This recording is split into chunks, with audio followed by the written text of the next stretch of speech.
दिया Gupta fun TV.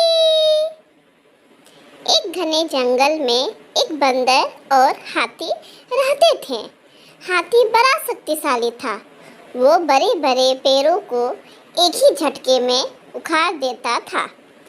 बंदर काफी दुबला पतला, लेकिन वो बड़ा ही फुर्तीला और तेज था।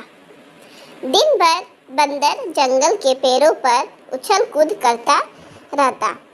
बंदर और हाथी दोनों को अपने गुणों पर बड़ा घमंड था।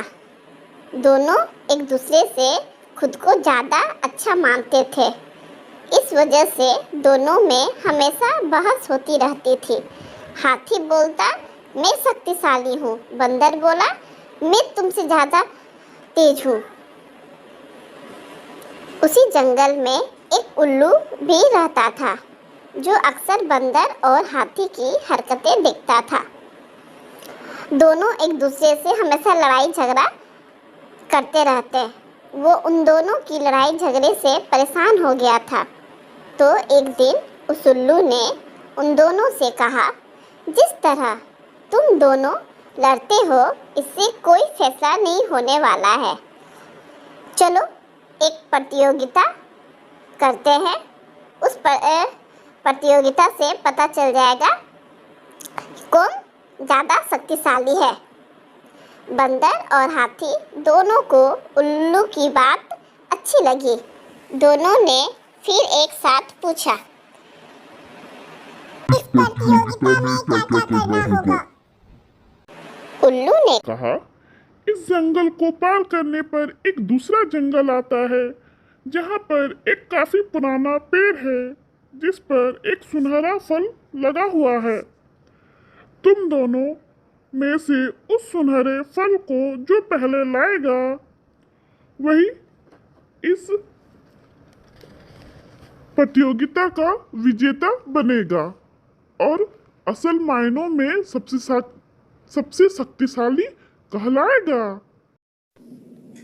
उल्लू की बात सुनते ही बंदर और हाथी बिना कुछ सोचे समझे दूसरे जंगल की तरफ निकले। बंदर ने बड़ी फुर्ती से एक ही छलांग में एक पेड़ से दूसरे पेड़ तक पहुंच जाता है। वहीं दूसरी ओर हाथी तेजी से दौड़ने लगा और रास्ते में आने वाली हर चीज को अपने मजबूत सूंड से उखाड़ फेंकता है। थोड़ी ही देर में हाथी और बंदर उस जंगल से बाहर निकल गए। रास्ते में एक नदी बहती थी। बंदर ने फिर से अपनी फुर्ती दिखाई और झट से वो नदी में कूद गया, लेकिन पानी की लहर काफी तेज था। बंदर नदी में बहने लगा।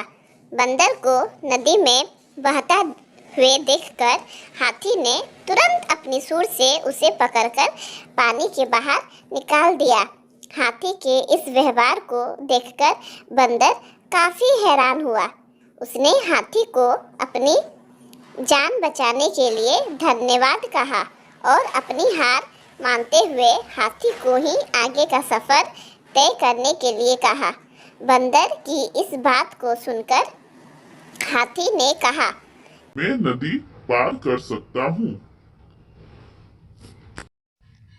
तुम भी मेरी पीठ पर बैठकर इसे पार कर लो। हाँ, गया और वो हाथी के पीठ पर बैठ गया।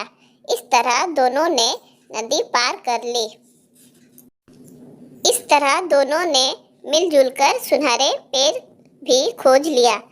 हाथी ने अपनी सूंड से उस पेड़ को गिराना चाहा, लेकिन वो पेड़ काफी मजबूत था। हाथी के प्रहार से वो पेड़ नहीं उखाड़ा। फिर हाथी ने निराश होकर कहा बंदर से, मैं अब यह फल नहीं तोड़ सकता हूँ। बंदर बोला, चलो मैं भी एक बार कोशिश करके देखता हूँ। बंदर तुरंत उस पेड़ पर चढ़ गया और वह सुनहरे फल को तोड़ लिया और पेड़ से नीचे उतर गया। इसके बाद दोनों वापस अपने जंगल लौट आए। उल्लू को सुनहरे फल दे दिया। फल पाने के बाद उल्लू जैसे ही विजेता का नाम बोला, वैसे ही बंदर और हाथी ने मिलकर उसकी बात को रोक दिया। दोनों ने एक साथ कहा, उल्लू दादा, अब हमें नहीं जानना है कि कौन जीता कौन हारा। हमें यह समझ में आ गया है कि हर किसी का गुण अपने आप में अलग और खास होता है। हमने यह भी फैसला किया है कि आगे से हम कभी भी इस बात पर बहस नहीं करेंगे। उसी दिन से हाथी और बंदर दोनों मित्र हो गए और वो जंगल में खुशी खुशी रहने लगे। बच्चों, इस कहानी से हमें यह शिक्षा मिलती है कि हमें एक दूसरे का सम्मान करना चाहिए और आपस में सदैव मिलजुल कर रहना चाहिए। ओके, बाय बच्चों, फिर मिलेंगे नेक्स्ट वीडियो में।